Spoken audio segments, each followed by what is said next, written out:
किसान भैया, हम समय समय पे आपको नई नई जानकारी से अवगत कराते रहते हैं। वैज्ञानिकों के जो सुझाव है वो भी आप तक पहुंचाते रहते हैं और प्रगतिशील किसान भाइयों के जो अनुभव है वो भी आप तक पहुंचाते रहते हैं। आज आकाशवाणी के स्टूडियो में मौजूद हैं डॉक्टर अतीक अहमद जी, जो एक मृदा वैज्ञानिक हैं, कृषि विज्ञान केंद्र भरारी पर पदस्थ हैं। डॉक्टर साहब, आपका आकाशवाणी की तरफ से एवं आकाशवाणी के तमाम श्रोताओं की ओर से हार्दिक स्वागत है। जी नमस्कार। डॉक्टर साहब, आज का जो विषय हमने रखा है अपने किसान भाइयों के लिए, स्वस्थ मिट्टी समृद्ध फसल। जी, अगर हमारी मिट्टी अच्छी है, मिट्टी का जो स्वास्थ्य है वो अच्छा है और मिट्टी स्वस्थ है तो निश्चित ही फसल अच्छी होती है। जी जी। तो सबसे पहले तो किसान भाइयों को ये बताएं कि जो स्वस्थ मिट्टी है इसका अभिप्राय क्या है। बहुत बहुत धन्यवाद। किसान भाइयों नमस्कार। मैं आपको बताऊं कि जो स्वस्थ मिट्टी और समृद्ध फसल की आज जो चर्चा चल रही है, स्वस्थ मिट्टी का मतलब है कि जिसमें हमारा जीवांश कार्बन 0.8% से अधिक होता है, हम उसी मिट्टी को स्वस्थ मिट्टी कहते हैं। अगर 0.8% से कम हमारा जीवांश कार्बन घट जाएगा तो हमारी मिट्टी का जो है जो पोषक तत्व हैं, जो संतुलन मात्रा है पोषक तत्वों की, जो मुख्य रूप से लगभग 12 मुख्य पोषक तत्वों की पौधों के लिए आवश्यकता होती है, उनकी मात्रा जो है घट जाती है, असंतुलित हो जाते हैं, जिससे हमारा जो है उत्पादन में गिरावट आ जाती है। साथ ही हमको बताएं, भारत हमारा एक कृषि प्रधान देश है जिसमें लगभग 60% से ज़्यादा किसान जो है इसमें खेती पर निर्भर हैं। हरित क्रांति के बाद भारत की उत्पादन क्षमता तेज़ी से बढ़ी, लेकिन इसका दुष्प्रभाव हमारी भूमि पर पड़ता चला जा रहा है, जिसका नतीजा हमारी आने वाली पीढ़ियों को भुगतना पड़ेगा।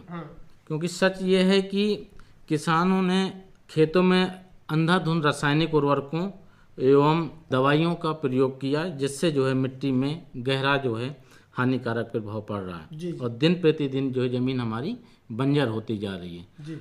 अगर इसी तरह से अगर हम ये सिलसिला चलता रहा तो हमारी मिट्टी के जो कार्बनिक परसेंटेज है वो घटता जाएगा और देखा जाए कि 0.8% जहाँ हमको आवश्यकता थी वहाँ आज घटकर 0.2 से 0.3% तक पहुँच गई है। लगभग 0.5% हमारा जो है जीवांश कार्बन घट चुका है और जिस मिट्टी में जीवांश कार्बन की मात्रा हमारी घट जाती है उसमें जो है हमारा सूक्ष्म जीवों की संख्या भी हमारी कम हो जाती है और जो हमारा उत्पादन है वो हमारा जो है घट जाता है। बिल्कुल डॉक्टर साहब, सही कहा आपने कि अगर हमारी जो मृदा है, जो सॉइल है, उसका जीवांश कार्बन की जो मात्रा है 0.8 से अगर कम है और धीरे धीरे निरंतर गिरावट आ रहा है जीवांश कार्बन में, और आप बता रहे हैं कि इस समय पे 0.2 0.3 बचा है, तो कहने का मतलब है जो हमारी मृदा है वो बीमार है, बिल्कुल वेंटिलेटर पर है और इसको सुधार की आवश्यकता है। जीवांश कार्बन हमारे किसान भाइयों को बढ़ाना होगा और विज्ञान ही बोलता है, साइंस ही बोलता है कि अगर जीवांश कार्बन 1% है तो हमारे किसान भाइयों को कोई भी खाद, कोई भी रसायन उर्वरक हो या जैविक उर्वरक हो उसकी देने की आवश्यकता नहीं है। यानी कि मिट्टी में जितना पोषक तत्व की आवश्यकता है वो अगर पूरी है, भोजन पूरा है, तो पौधा भी अच्छा होगा और उत्पादन भी बढ़िया होगा। बिल्कुल बिल्कुल। अब डॉक्टर साहब, बात ये आती है कि हमारे किसान भाई अभी जीवांश कार्बन कम की आपने बात की है, इसको कैसे बढ़ाएं? सबसे पहले किसान भाइयों से हम अनुरोध करेंगे कि जो जीवांश कार्बन की बात करते हैं, जीवांश कार्बन के साथ ही हमारे पूरा खेल जो मिट्टी का है वो जीवांश कार्बन पे टिका हुआ है। इसके लिए आप जो है मृदा परीक्षण कराएंगे तभी आपको पता चलेगा। और मृदा परीक्षण का जो समय है वो साल में 2 बार रहता है, एक खरीफ की फसल कटने के बाद और दूसरा रबी की फसल कटने के बाद। किसान भाई जो है अपने खेत का मृदा का परीक्षण करा लें, जिससे जो है उस खेत का मृदा का स्तर पता चल जाएगा कि किस न्यूट्रिएंट की, किस पोषक तत्व की जो है कमी है। डॉक्टर साहब, चर्चा हम कर रहे हैं कि अगर किसान भाई बढ़ाना चाहे जीवांश कार्बन कैसे बढ़ाएं, इसमें कौन कौन से ऐसे खाद दें या क्या हमारे किसान भाई एक्टिविटी करें, गतिविधि करें ताकि उनका जो जीवांश कार्बन हो बढ़ जाए? सबसे पहले जो है किसान भाई खेत की मेड़बंदी करें। बिल्कुल, वो बहुत ज़रूरी है, क्योंकि मेड़बंदी से हमारा जो बरसात का पानी आता है वो हमारे खेत पे ही रहता है, जिससे हमारा जो पीएच है, लगातार जो हम उर्वरकों का प्रयोग करते चले जा रहे हैं तो सॉइल का पीएच बढ़ जाता है। और जिससे हमारा इलेक्ट्रिक कंडक्टिविटी साल्ट, मतलब जिसको हम ऊसरा ज़मीन बोलते हैं, वो बढ़ना शुरू हो जाती है। तो पहला काम है कि किसान भाई हमारे जो है खेत की मेड़बंदी करें। दूसरा जो है गहरी जुताई करें। तीसरा जो है हरी खाद का प्रयोग करें। बिल्कुल। ढैंचा है, सनई है, मूंग है, उड़द है, इनको जो बो के और फूल आने से पहले इनकी खेत पे एक बार मिट्टी में पलट देना चाहिए, जिससे जो है हमारा खेत में जीवांश कार्बन बिल्कुल काफी तेजी से बढ़ेगा। बिल्कुल बिल्कुल, यानी कि हमारे किसान भाई हरी खाद का प्रयोग करें।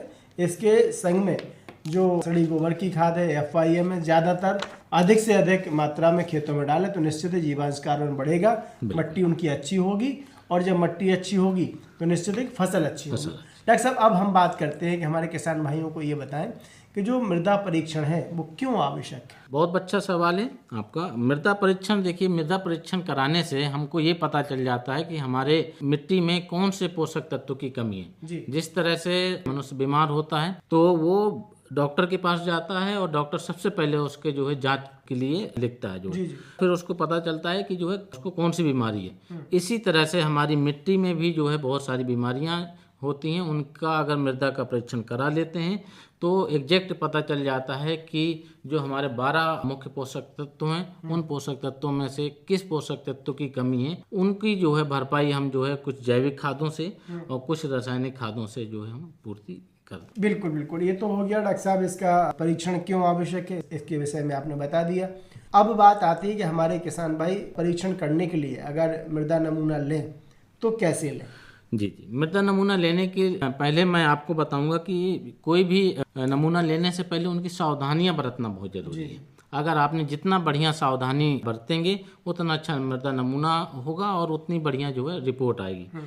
तो सबसे पहला जो काम है, जब किसान भाई खेत पर जाएं तो जाने के बाद वहाँ पे जो है उस खेत का चयन करें। चयन करने के बाद वहाँ पे जो है जो मृदा का नमूना लेना है, वहाँ पे ये ध्यान रखें कि कोई पेड़ लगा होगा तो पेड़ के नीचे का नमूना ना लें, मेड़ के पास का नमूना नहीं लेना है, निर्धारित गहराई से एक नमूना लेना है, और अगर बीच बीच में कहीं ऊसर के पैचेस हैं तो उसका नमूना अलग से लें। कुआं, पेड़, खेत की मेड़, सिंचाई की नाली, इन और अगर खाद का कोई ढेर है तो ऐसी जगह से मृदा नमूना न लें, थोड़ा दूर से मृदा नमूना लें।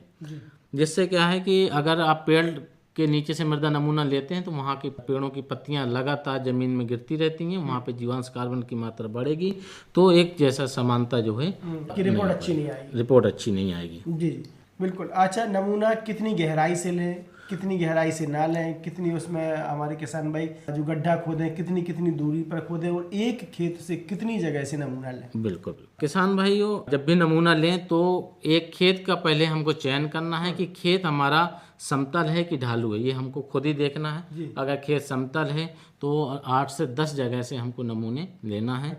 और जब नमूना लेने जाएं तो या तो लकड़ी की डंडी या कुछ झंडियां बना लें, और जिग जैग मेथड से, या किसान भाई अपना खेत में ऐसे चलते फिरते दूर दूर पे जो है आप डंडियां गाड़ दें, जिससे जो है उनको चिन्हित हो जाए। फिर वहाँ से वो नमूना लें।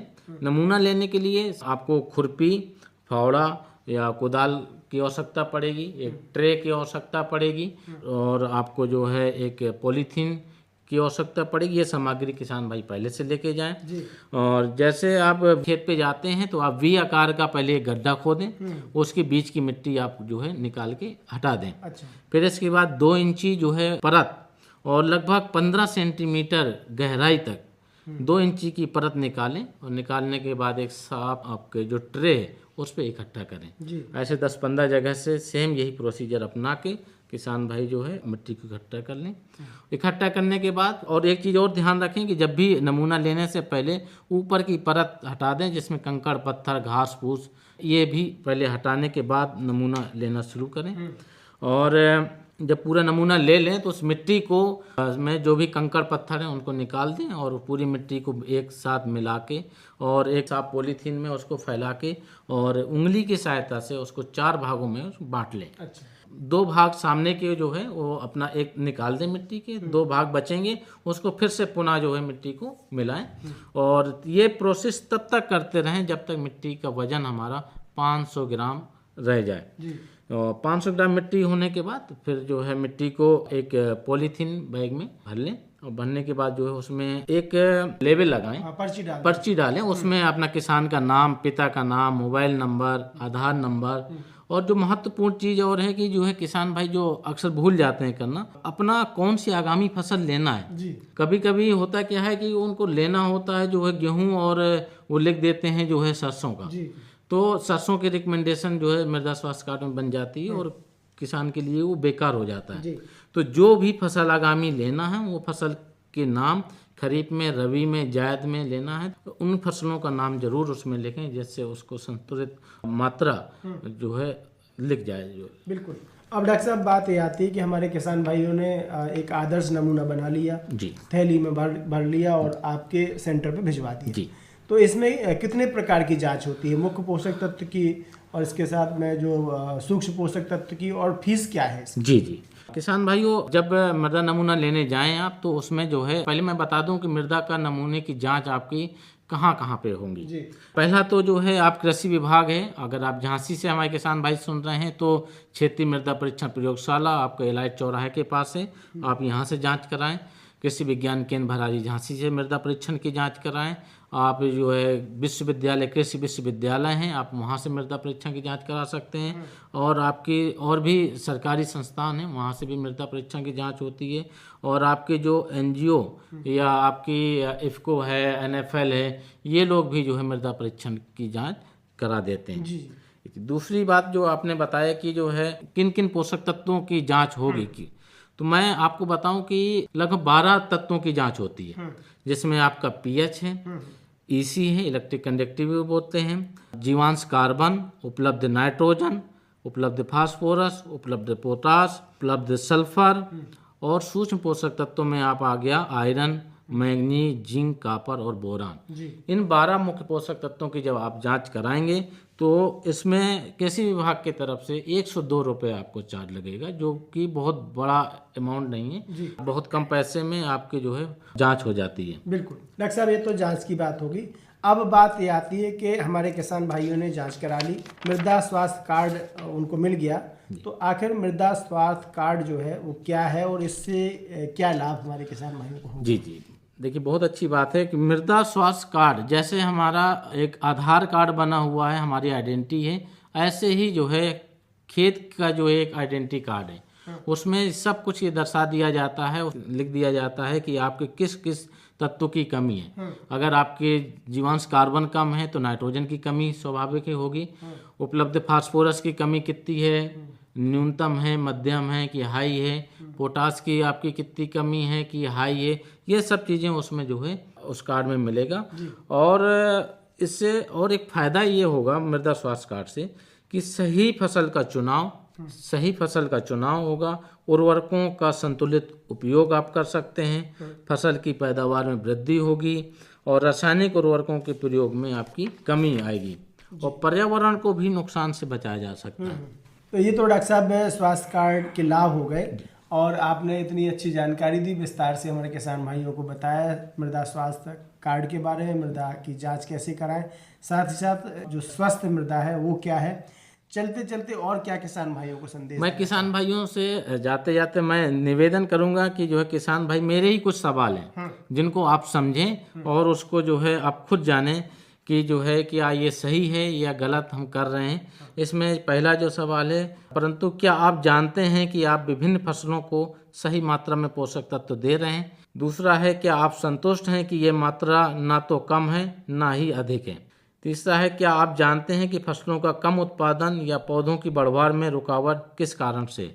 अगर आपने अपने ही सवालों को जवाब दे दिया तो आप स्वाभाविक सी बात है कि आप मृदा परीक्षण करा के ही जो है उर्वरकों का प्रयोग करेंगे और जिससे जो है लागत में कमी आएगी, उत्पादन में वृद्धि होगी, इसी के साथ हमारा स्वस्थ मिट्टी होगा और समृद्ध फसल हमारी बनेगी। डॉक्टर अतीक अहमद जी, आप आकाशवाणी झांसी के स्टूडियो में आए, किसान भाइयों को इतनी अच्छी जानकारी दी, इसके लिए आपका बहुत बहुत धन्यवाद। धन्यवाद आप सभी का।